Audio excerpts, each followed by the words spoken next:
Welcome, everyone, to Paranormal Roundtable. I'm your host, Josh Turner, and this is PRT.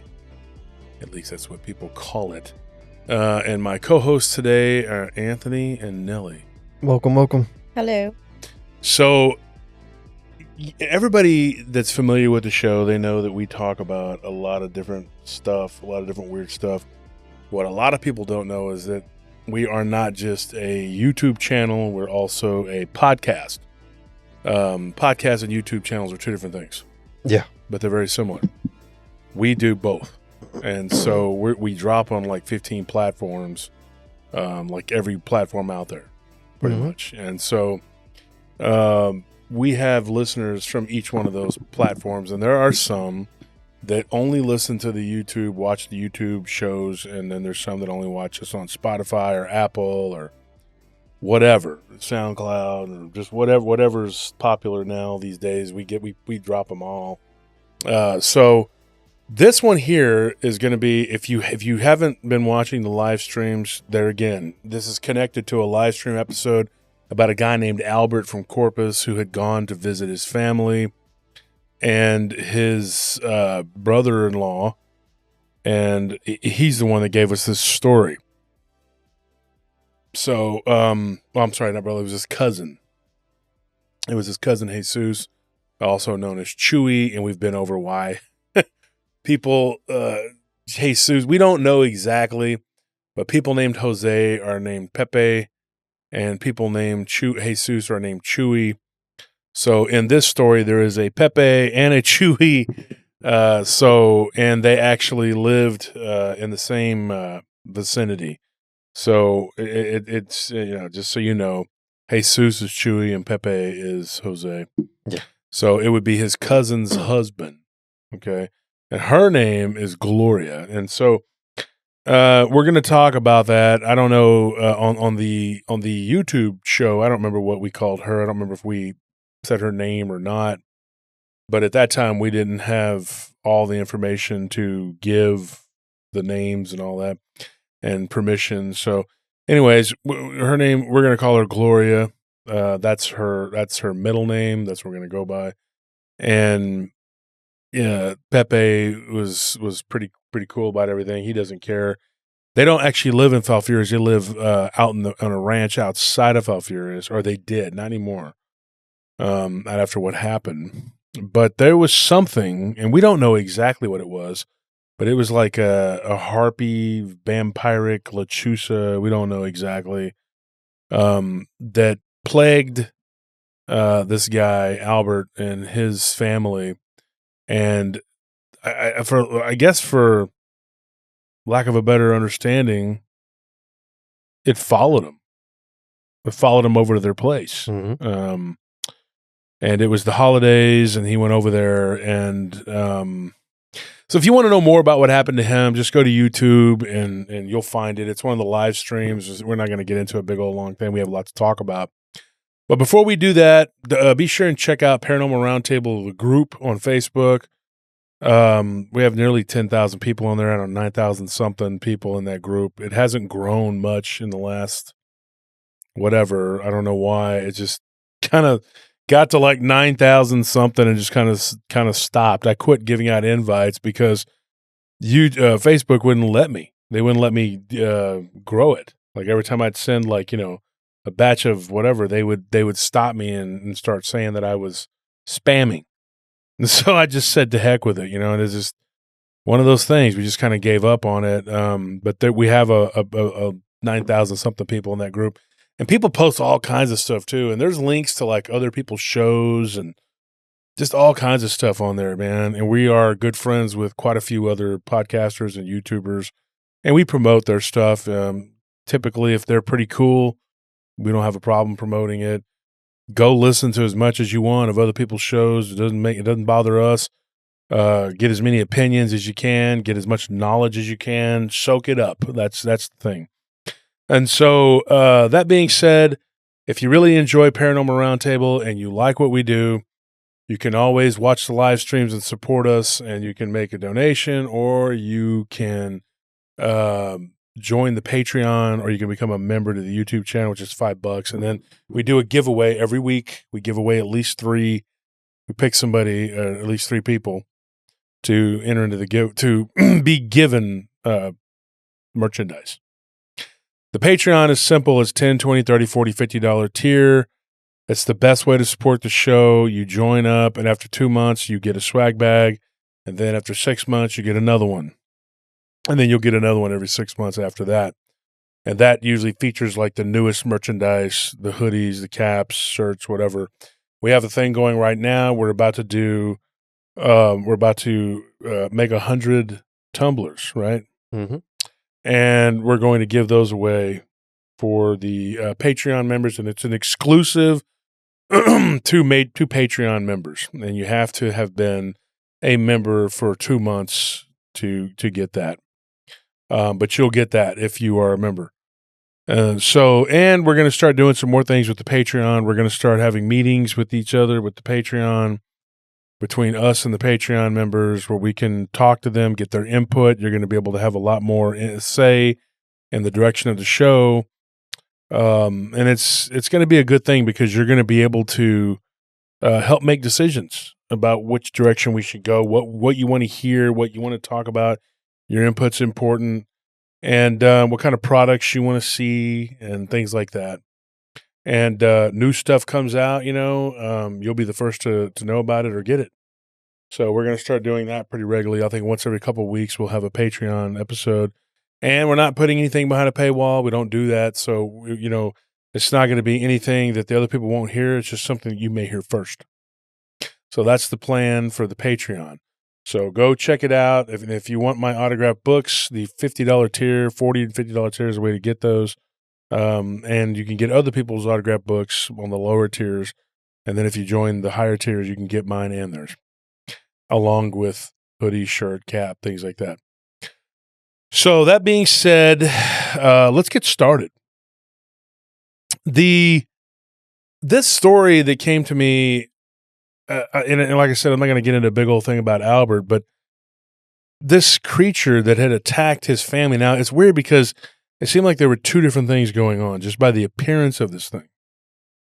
And when he left from visiting Pepe and Gloria and their, which would be his cousin's brother-in-law, which would have been Pepe's brother, Chewy. I'm sorry, that wouldn't be the brother. It would be Pepe's cousin. But they were raised together, so Albert called them brother-in-law. So he says, hey, you need to reach out to these people. They've had an issue with something that can only be described as a demonic Lechuza. And it went on for like 2 years before they finally moved. They had a nice little spot out there. They had like a couple of acres, just south, I think west, or is it south? I think it's southwest of Falfurrias. Now, Falfurrias is 3 hours and 46 minutes from Austin. I looked it up. And it's a little over the halfway point between here and like South Padre. Like if you're going down to the beach down there. I don't ever go to South Padre because I like Port Aransas. Yeah. And it's nice and it's a lot closer. And it's not as touristed out as South Padre.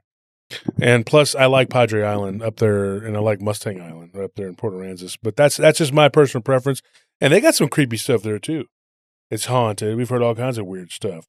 Galveston and South Padre, it's all haunted. It's all weird. But South Texas in itself is very weird. There's a lot of weird, just creepy stuff, One of the things that intrigues me is that you have quite a few stories between San Antonio and down in the valley, which is like Edinburgh, Weslaco, Harlingen, McAllen. That's all the valley. Those towns down there, the border. It's almost like one big metroplex. And you get a lot of stories down there of like flying, Brownsville, and then all the way up, like Raymondville, you get them out of Falfurrias, even Kennedy, which is further north, Alice. We get these weird dinosaur, reptilian type stories. We've gotten stories of reptilians near the Rio Grande border. I would say probably, Robstown, Corpus Christi, Mathis. I've gotten reports of weird stuff all in and out of that area. Ghosts, cryptids, alien, UFOs, you name it. So South Texas is a weird hotbed. It's a hotbed of weirdness. The Lechuza phenomena is such a weird thing. Now, what these things are, by the Mexican culture terminology, I would say, is, and correct me if I'm wrong here, Anthony and Nelly, but it's like a witch, right? That turns into a bird-like humanoid creature, right? Yeah, it's like a shape-shifting witch. Yeah. But it's evil. I mean, evil as hell. I mean, these things are always doing something like notorious, horrible. And I know at least 24 people who have Lechuza stories, and I know my personal life. My cousin Trey claims to have seen one with a couple of his friends when he was young, when they were in their teens. Scorpion, when he moved into his house when he was a kid, when they moved into the house in where his parents still live in Metropolis, that neighborhood, there was supposedly a Lechuza that was caught and hung on a fence. And the next day it was a woman, they say. Yeah. And there's all these different stories about these supposed beings that look like bird-like. And here's the weird thing. There is a mythologically, I don't know if it's mythologically, is that even a word? Mythologically? It's a mythical, historical, there's a precedent for it. And that is the harpy, like this bird-like entity. I've heard so many different stories, and there's so many different versions of it. The Book of Enoch, I know, of course, addresses the miscegenation between humans and animals that was practiced by the Watchers and their offspring.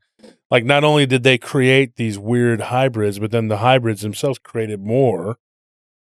And one of them was this bird-like and a creature. And I've heard that the women who cohabited with the Watchers had these offspring that became the harpy. And I know that Greek mythology kind of melds together with a lot of different beliefs, and considering that the Bible was written, especially in the Old Testament and the New Testament, was rewritten in Greek.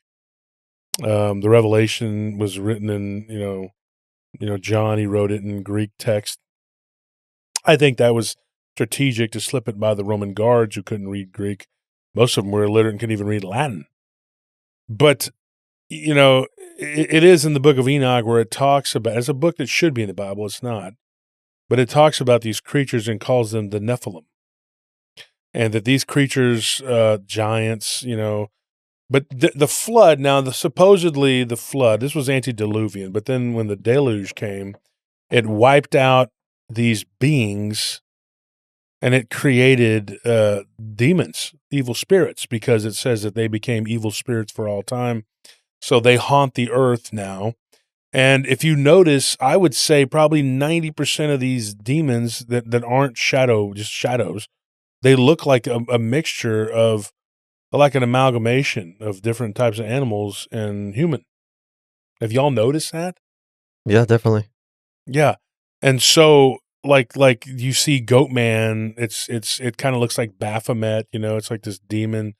A lot of them look like these minotaur looking creatures. They have horns, the devil's always depicted as having horns.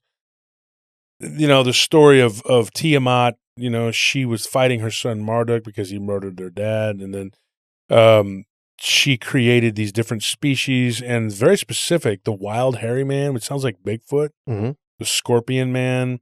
What about the wolf-headed Aztec deity? What was his name? Xolotl. Yeah.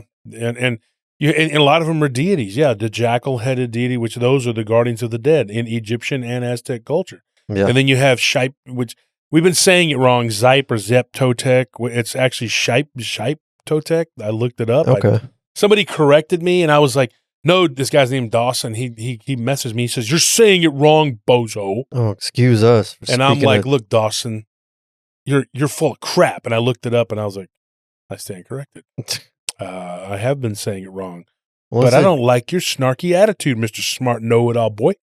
Well, it's a choppy, awkward language anyway, so who cares? No waddle. Yeah. Yeah, which is Aztec. Like that's like Nerman now, which is like, the Comanches. They didn't go around calling themselves Comanchia.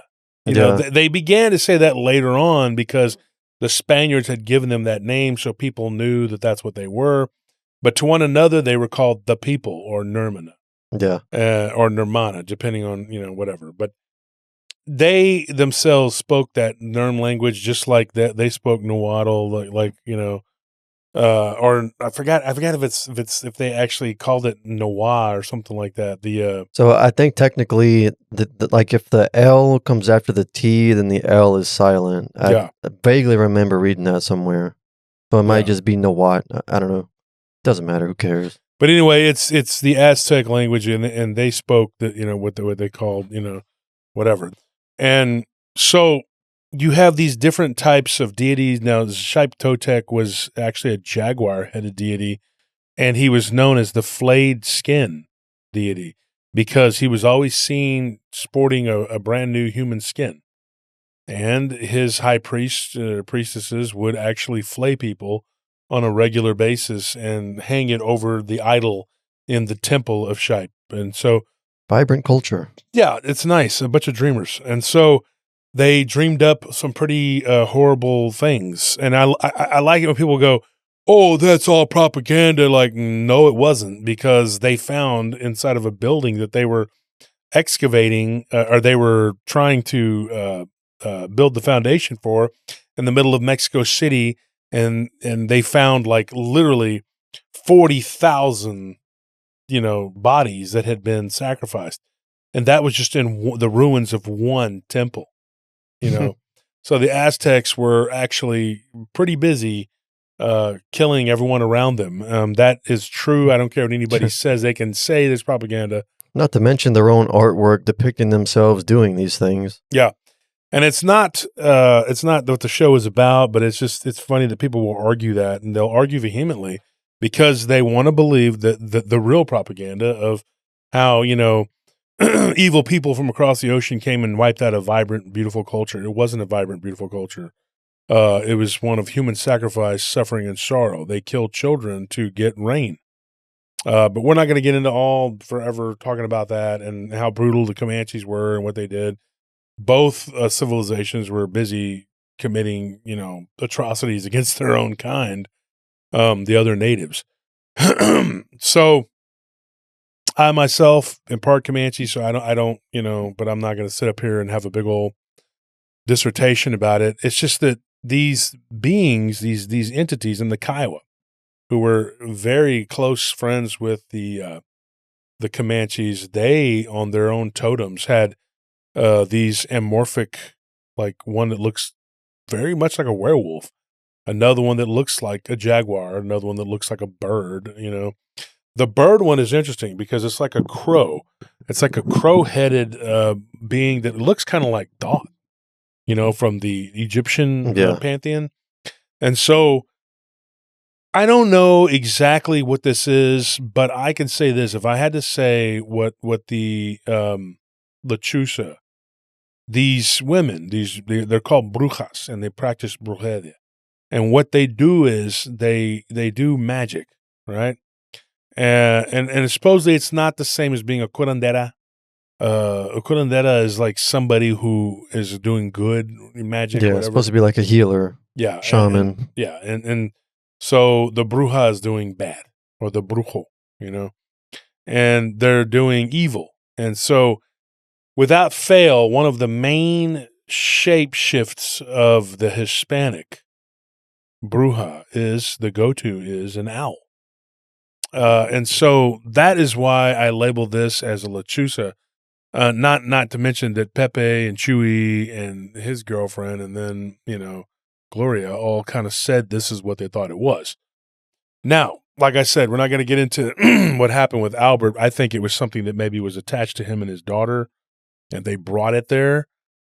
But the first encounter happened when Albert was there, and they were all outside in the front yard, and they were having a barbecue. They had cobrita, which is goat. And so cabrita is pretty good, but it's kind of greasy for my taste. Full of manteca, as they say in Spanish, which is grease. And so they were outside and they witnessed this, whatever, something making noise up in one of the trees. And they see tree branches falling and breaking. And everybody's just like pointing and whatever. And Chewy said that one of his uncles was like, pointing and laughing. He said, "Oh, you guys are scared, and whatever." And they were like, "No, for real, look, there's something up there. Mira, And he was like, "Mierda, like this is bullshit, like this isn't real." And then they see something large about the size of like the way that he described. He said this thing was 5 times. He said at least 4 to 5 times the size of the biggest eagle that he had ever seen. He goes, "I've seen an eagle." He goes, "I was down in the south, near the border." He goes, "And I was on a deer lease." He goes, "And I saw an eagle literally jump down and try to take a small deer. It didn't succeed, but it almost did. It lifted it up off the ground." He goes, "And this thing was probably 5 times the size of that." He goes, "It was bigger than a large human. And it flew away, and it was really dark. And so one of them shined a flashlight up at it. And like I said, they were barbecuing. It wasn't that late at night. He said it was only like 8:00. And it wasn't, they didn't see a human-like head. It was just a giant bird, but it was a gray owl-looking creature. And then, of course, everybody was like, Lechuza, Lechuza. And, of course, his uncle was like, hey, bull crap, I don't believe it. But that night, and I believe it was like a few days before Christmas or something, they said that night they heard like a tapping on the glass, and his uncle, who didn't believe in it, and his uncle, they called him Cheeto, and Cheeto got up and went to the window, and he saw this hag-looking woman with these weird-looking yellow eyes with red dots in the middle of the eye, staring at him from the other side of the window. And he fell back and was like, he thought that he was drinking. He'd be like the alcohol was still in his blood. And then he realized like it was 4 a.m. and he had stopped drinking at like 10:00. And he was like, he goes, "I only had a few beers. There's no way that I was, whatever." He goes, "I had a few beers and a shot of tequila." He goes, "I don't heavily drink." He's like, and that made him think, hey, this is something real. And it was very tall. And they were in a trailer, and he said the trailer was pretty high off the ground. And he said that when this thing looking down in the window was like bent down to look in the window, had to have been at least 7 foot tall. And so it was hunched over, he said, and it looked horrible. It looked like a yellow-skinned, weird, nude female with what looked like splotches of feathers on her body. And she was bent over, like staring down into his window. Her nose looked beak-like it was in between a human nose and a beak. And she had these weird little tiny jaggedy-looking teeth. And he said that she was horrible looking, and she didn't have any eyebrows. It just looked so weird. And she had this like weird, funky hair. And in the back of her head looked like black feathers because she turned and like launched off into the air, but he didn't see wings. Now, this is a weird looking thing. It was a weird description. And he said that this thing looked like something out of a nightmare. And he said that he grabbed his cuerta off of the dresser and he went back to the window and it was gone. And he said, dude, he was terrified. So the next day, Chewy sees Cheeto like throwing holy water all over the room and took off to the store to go get rock salt because he had contacted his friend. She was a curandera and told him, "You witnessed a lechuza. You need to go get some, this and that." So he became the one that was like telling everybody, "Hey man, there's something out there." So a few days later, they let their dog out, and the dog's got a funny name. His name is Jonathan, which I thought was funny. I'm sorry. I'm not laughing at what happened to the dog, but Jonathan for a dog. Yeah. So when I was talking to Gloria, her and her sister Rose, they said, well, it was Rose's dog actually, but she said we were there for Christmas, and she's like, "Can we let Jonathan out?" When they first said that, I thought they were talking about a child. And they were like, and then he runs off into the darkness, going behind a trampoline, and takes off. And there was another dog, a little Pomeranian dog, and that dog, the Pomeranian's name was Rainy. And so Rainy and Jonathan take off, and then Rainy comes running back, and Jonathan is not seen again. And so when they first told me that Jonathan had run off with Rainy, I was like, "Oh, Jonathan's a child? Was there a police report?" And they were like, "No. It was a little Chihuahua." Did he ever come back? No. So something snatched it up, and then they see what looked like a giant owl, kind of in the darkness. They could just make out the shape of it, and they think that an owl had taken the dog. Now, that in of itself is not completely whacked out. I mean, yeah. The owls will take your pets. If you got a small little Chihuahua and you have an owl that's large enough in the backyard, you're taking a chance because that dog could get snatched up. Hawks and eagles will take them too, as will falcons and other birds that are big enough. Now you got to be careful because I've even heard of ravens doing it, like grabbing small animals. But so that's not really supernatural. But if you take that situation and you couple it with what was seen by the family, something that was moving around the trees, which they swear up and down was invisible. They could just see the damage it was doing to the tree and like how the weight of the tree branch was supposedly branches on. Yeah. And then they saw one of the tree branches kind of go flying up like something was on it. Then they see a bird come out of nowhere, materialize and fly away. And everybody was freaked out. And then that night, Cheeto sees the creature. This was after Albert had left. So right around New Year's Eve, they had an encounter with something on the road when they were driving back to the ranch that looked like, and this is weird, it looked like a goat laying on its side, which is so bizarre. Now get this. This is so weird, guys. There was a goat laying on its side, and there appeared to be a giant eagle-looking creature not attacking it or anything, just kind of like standing kind of behind what they thought was a goat carcass. As they got closer to this creature, this goat, and they only knew it was a goat because of the way when it stood up. It got up and it was all on all fours. The back legs looked like they were deformed. But as they drove closer, they started to realize that the back legs were like these human-like legs. Mm-hmm. And that what was the hooves of the front legs had become like a man's arms. And then all of a sudden this thing stood up, and it didn't look like a four-legged creature. It looked like a man. So it looked like a goat man. And it took off running to their left.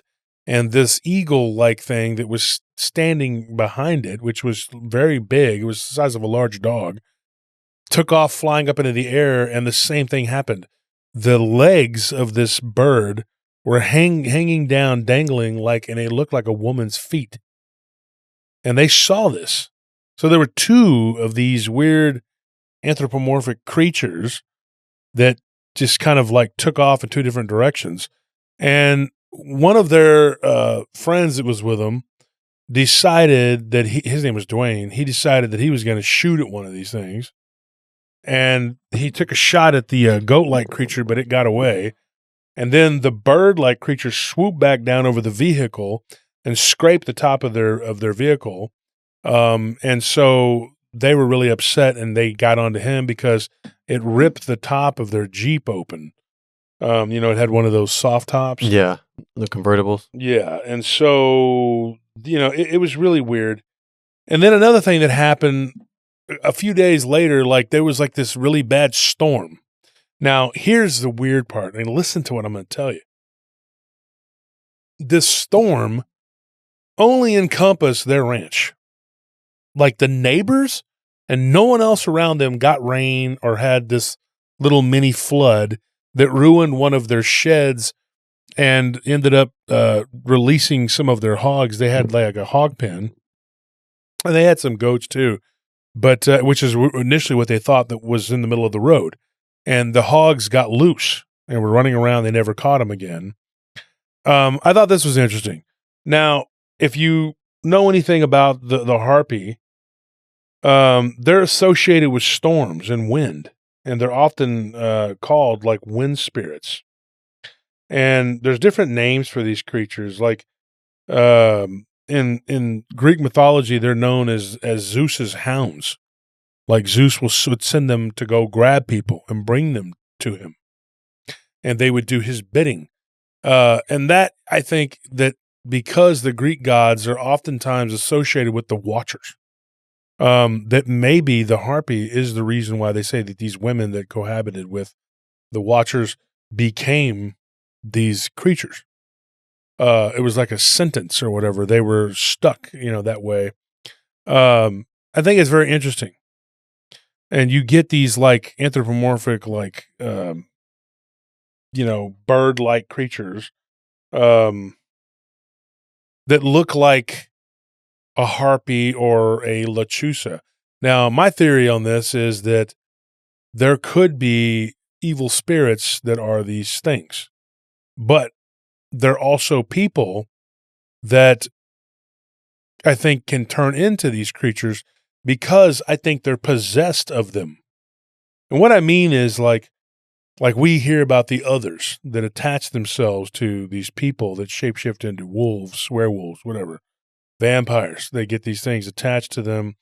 They go out and they drink blood. They're like a parasitic demon.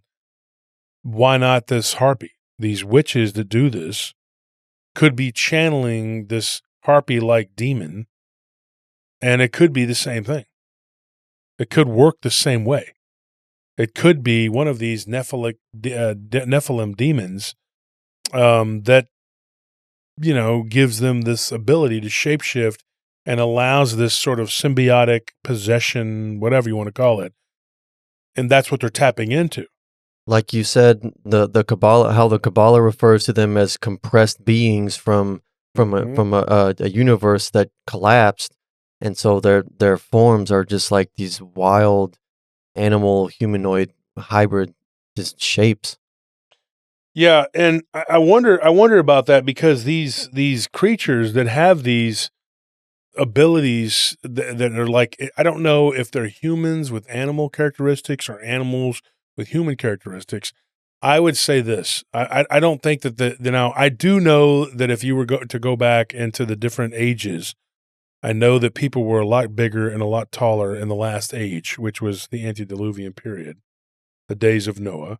That people lived longer. That on average they lived about 1,000 years. They topped off at 1,000 years. Now we top off at about 100 years. Then our DNA begins to unravel. And I know that people were a lot bigger. Some people say that we were 20 feet tall at that time, humans. So of course people are like, oh, well, how did giants breed with women? Well, they didn't breed with human women that are our size. They bred with human women that were a lot bigger, a lot taller. And so these harpies, these creatures running around snatching people, I think they were probably pretty big.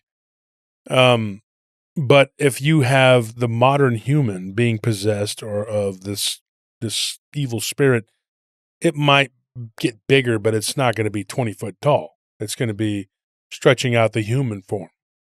I think that's weird because if you notice, like how many times we've gotten stories of Dogman, of Goatman, of reptilians, it's always 7-8 foot. It tends to be that number.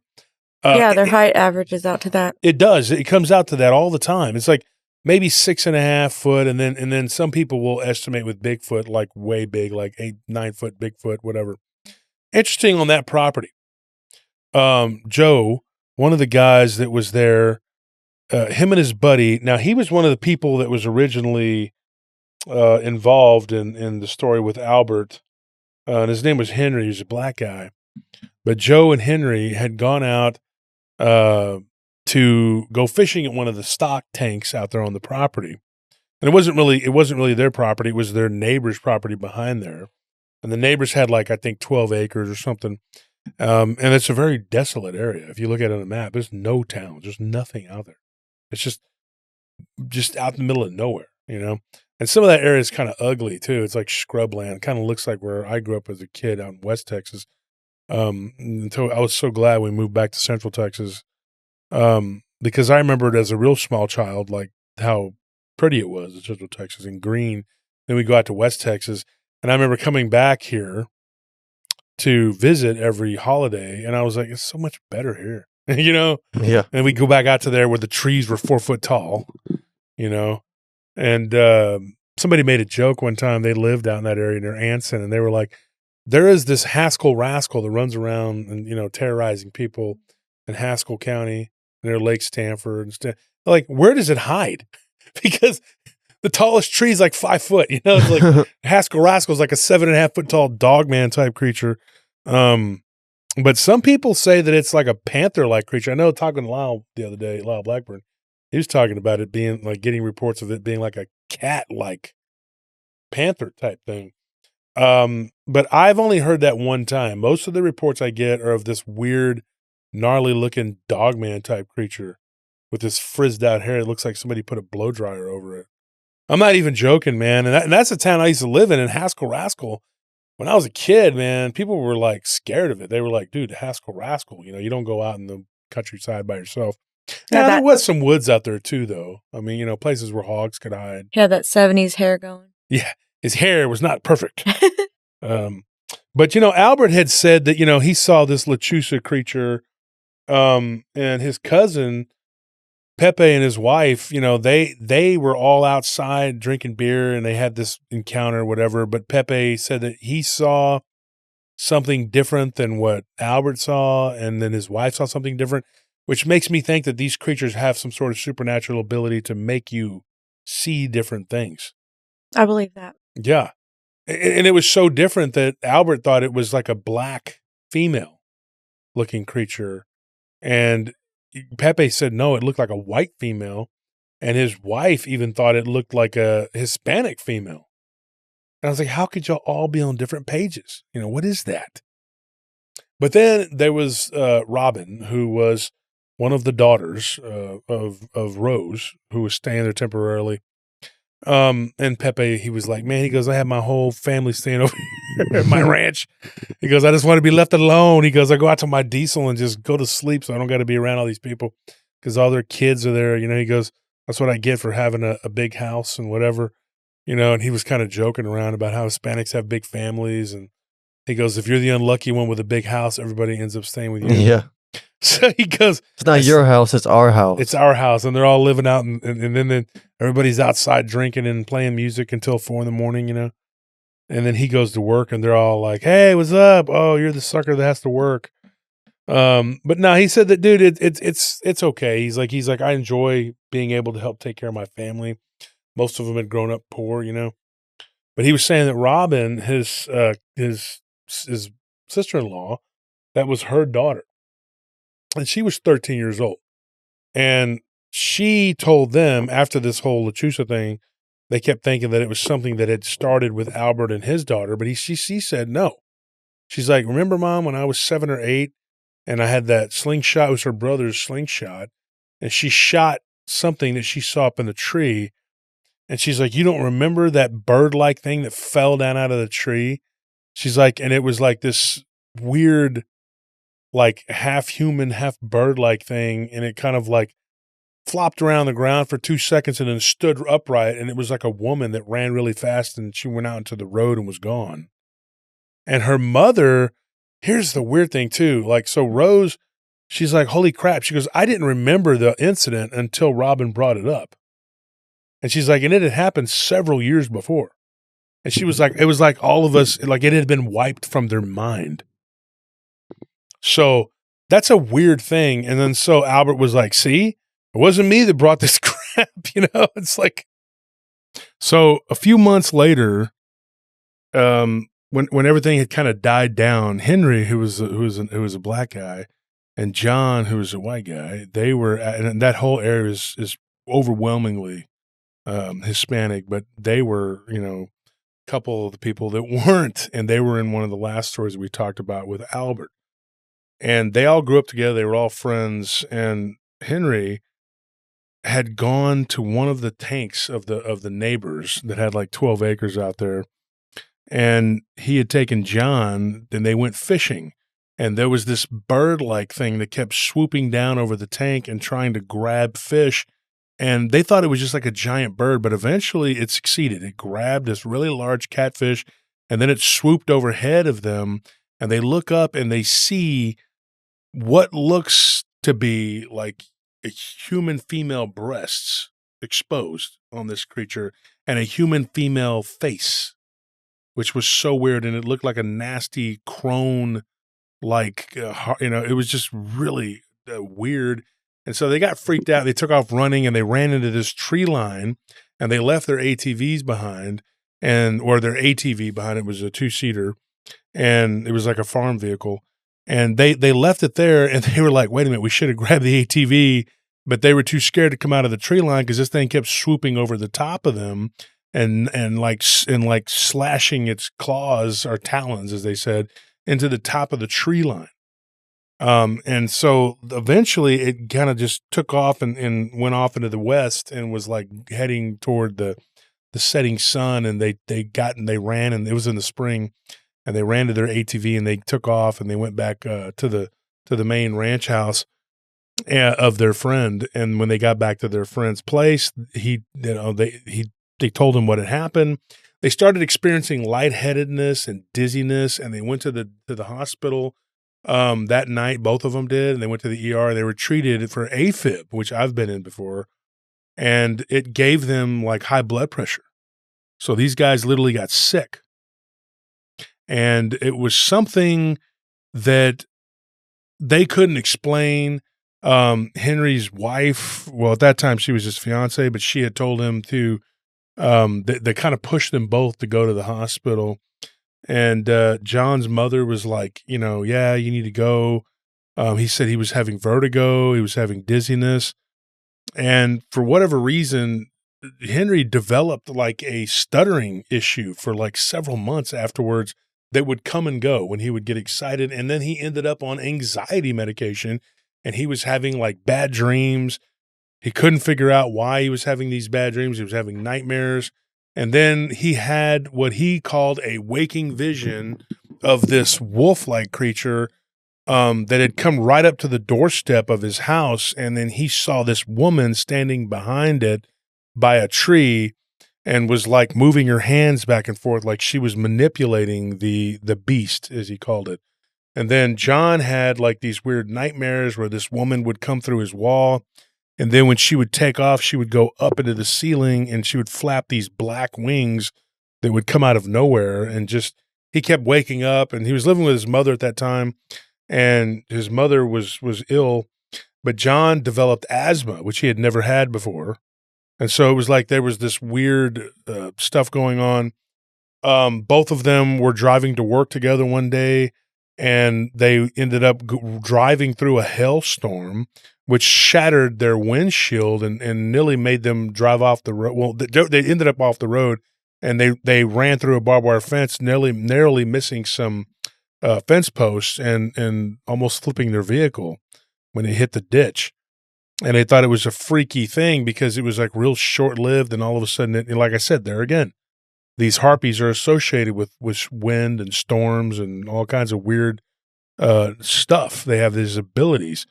And they found underneath John's mom's house, they found like several dead rodents and cats, which they had to pull out because they smelled this nasty stench. And so they had to go up under there, and they had to remove these animals that were under there. They were just, each one of them looked like they had been exsanguinated. Another weird thing is they had a friend named Roland that would come through there. He didn't live there anymore, but he would still go up there and hunt on one of the neighbors' property. And him and this guy Hathaway, that were really good friends. He was another one of the only Anglo people there.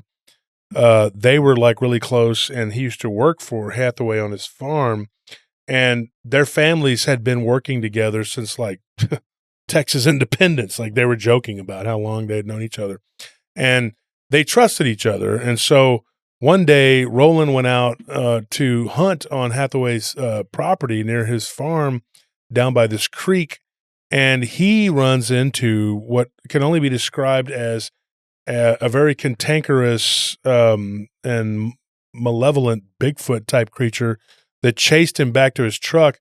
He told Hathaway about it. Hathaway had never seen anything like that before, but his son subsequently was coming back from some party or whatever that he had been at, and he was like out at some farm, and this hairy-like creature runs out in the middle of the road and almost runs him off the road.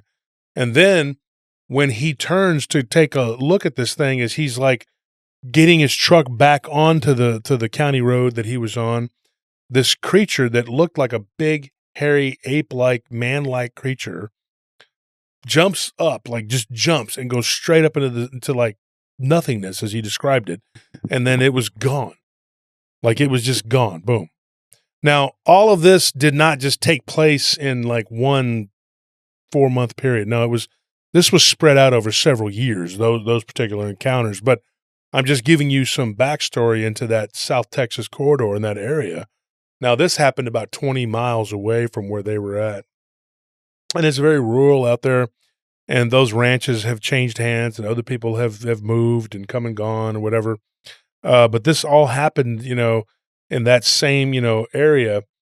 And there were many people who claimed that, it was all just people being hysterical and that, it wasn't that bad, but those are people who it didn't happen to. The people that it did happen to are like, yes, this really happened. And of course, some of them were openly ridiculed by their neighbors, saying, oh, well, we never saw anything out there. But, that's the thing. Just because you didn't see a shark doesn't mean that someone else didn't see it, and doesn't mean that it wasn't there. The ocean, just like the open, wild, woods and fields, it's just anything goes, It's not the zoo, You can be out there and something can be out there with you and you may or may not know it. I know people who've gone hunting up in Oklahoma and encountered tigers that are roaming around loose. Now, I don't know how they got loose. Maybe it was the Tiger King, or maybe it was that goofy guy, Jeff, that came after the Tiger King. But apparently these creatures are running around out there. And I've heard it near Brown Springs, where Tex used to always go, looking for Bigfoot and stuff.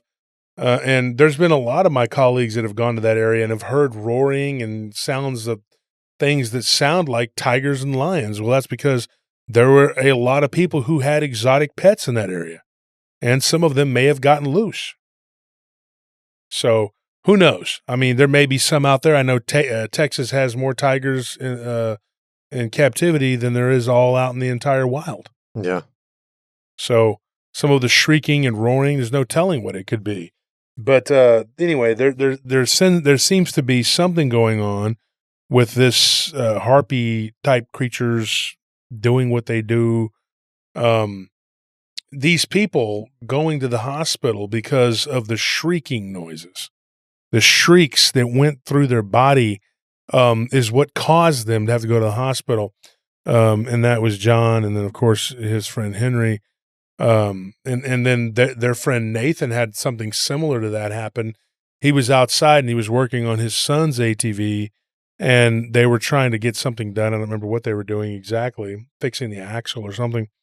And something flew over the top of them, above them, about 20, 30 feet in the sky, and it darkened the sky for a moment. And they looked up, and they didn't see any like female attributes or human-like attributes. It just looked like a very large bird, like what people would describe as like a thunderbird. And this thing, when it flapped its wings, they said that they could feel like this wind like go down from the sky down on top of them. And it was just like a very large black bird. Now, some of the descriptions of this thing were of like a white owl, and they varied between white, brown, and black. The weirdest description that was given from anyone was Albert's daughter, who claimed to have seen this thing looking almost like in her words, a very large demonic red bird, that it looked like a red bird. Like not the whole body was red? Yeah, the body was red, but like a raven that would be just red, like with reddish tints to the coloring. A hellbird instead of like a hellhound. But it wasn't a bright. It was like crimson mixed with maroon, as she said. And she, and there again, I think these things can shapeshift. I mean, they can change their form.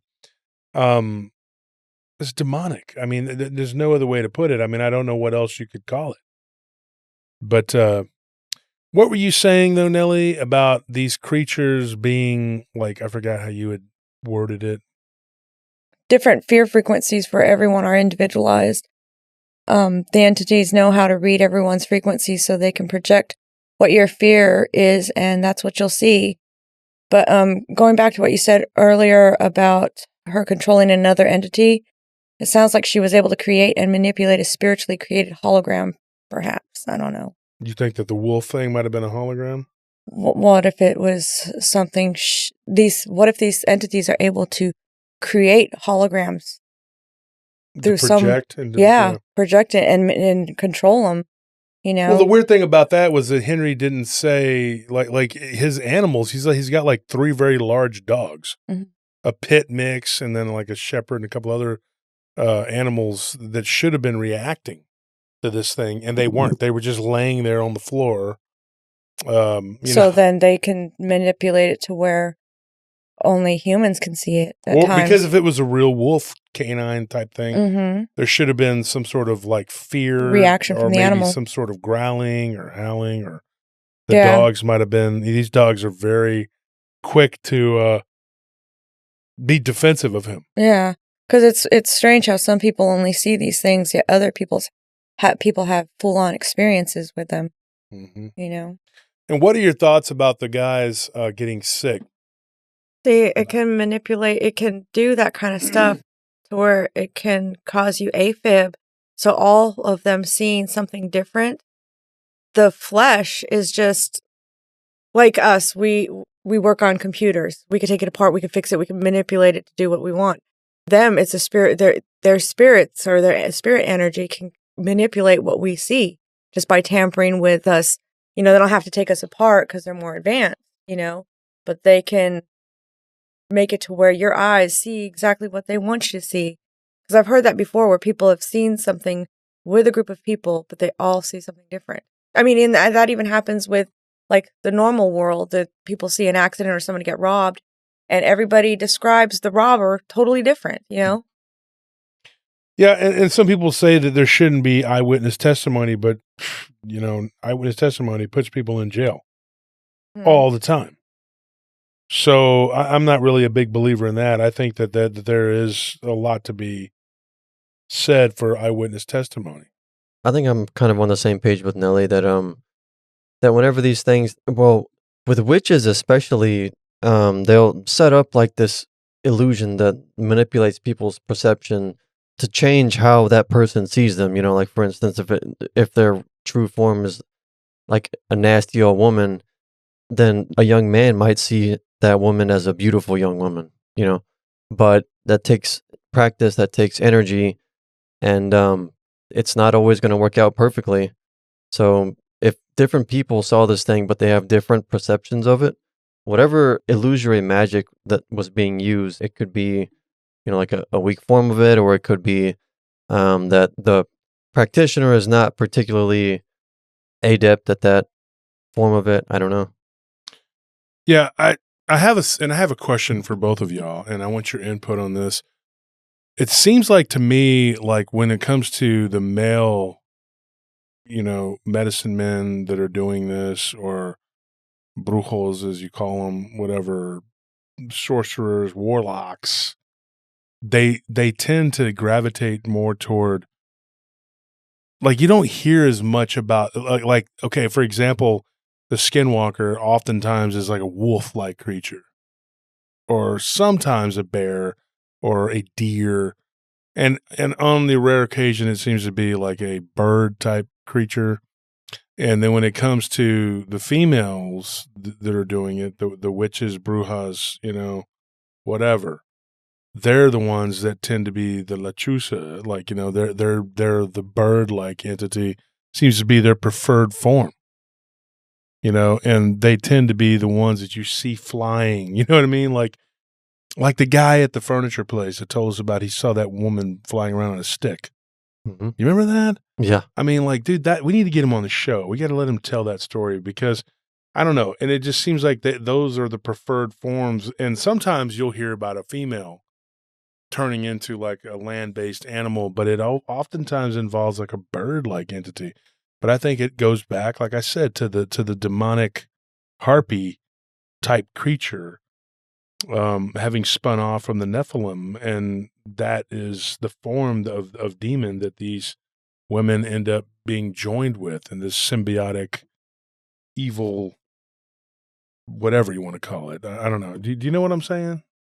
I kind of understand, but there's people that always they claim that they run into female Bigfoot or the deer woman, things like that too. So I don't know. Well, a Bigfoot not necessarily being shapeshifter, although we've heard of them changing form too. But I mean, I don't know. It just seems like, I don't know. Maybe that's just what I'm getting. I'd have to go back and look at reports and see how many we personally get. But talking to other researchers, other authors, other podcasters, YouTubers, it just seems like that the reports that come in, overwhelmingly, the owl creature tends to be female. Yeah, more female. There are times, Armando told a story on the show years ago about a guy that was a brujo that was a Lechuza, or Lechuzo, I guess it would be. Right? Anthony, any closing thoughts for you? Maybe the fact that like male and female shapeshifters take different forms of different animals. Maybe it has something to do with some sort of like spiritual compatibility on a scientific level that we're not really familiar with yet. Like for whatever reason, a masculine energy is going to be more compatible with certain forms of animal, and a feminine type of energy will be more compatible with other types of animal. I don't know, or maybe it has to do with DNA. I don't know, but I do think that there is like a scientific explanation to this that we just don't possess yet, but it's fun to kind of postulate on what that could be. Yeah. I'll tell you what it is. Mm-hmm. We just haven't leveled up. Magic is just science that can't be explained yet. I mean, if you just look at genetics themselves, like the study of genetics themselves is like a fascinating thing. And it's almost like a form of magic, unto itself. It's crazy. I'll say this in closing, the reports are wild. It's crazy stuff. But when you get people that are willing to talk about it, you can get some really amazing stuff, I don't really believe that the Watchers were necessarily breeding with all these animals. I don't necessarily think that the Nephilim did. I think that there was genetic manipulation and tampering. Yeah, exactly. But, them taking human wives, now that's different, Yeah. I know that's I believe the case, but I believe that when you take something that is of the angelic realm and you blend it with human, you get who knows what. And I'm just saying, I'm not saying that the Lechuza is that, but it just seems too coincidental that the harpy seems to be so much like the Lechuza. Yeah. And them being condemned for what they did with the Watcher. And that would make sense that particular demon would be the chosen path of a wayward woman that chooses to do evil. Mm-hmm. Because the Lechuza is always evil. I mean, they do bad. Yeah. Yeah. And we don't even have time on this episode to tell you all about them. But they use magic and science. Mayans. They use Mayans too. She blinded me with Mayans. Weird Mayans. She threw mice at me with Mayans. They were Mayans mice. I couldn't see. Oh my. Ants. All right, guys. Bill Nye the Mayans guy. Okay, that's it. Okay, no more of this, okay? All right? I'm a Mayans guy, and I'm going to let it go. All right? I'm joking. All right, folks, we love you. Thank you for tuning in. Don't forget, join the Patreon so you can get all the latest merch. You can be the first to know everything. We're going to do a whole lot of stuff with that, hopefully real soon. And pray for us. We'll pray for you. And hopefully the Lechuza won't come and get you. And then don't forget, we do the live stream, which connects a lot of dots to what we talk about here on this show. The podcast. So check out the live stream. It comes on Friday. Now we're doing Fridays with the guests, and on Sundays where we just retell people's encounters and we have a great time. Thank you for listening to PRT, Paranormal Roundtable. Josh Turner signing off. Nellie and Anthony, good night.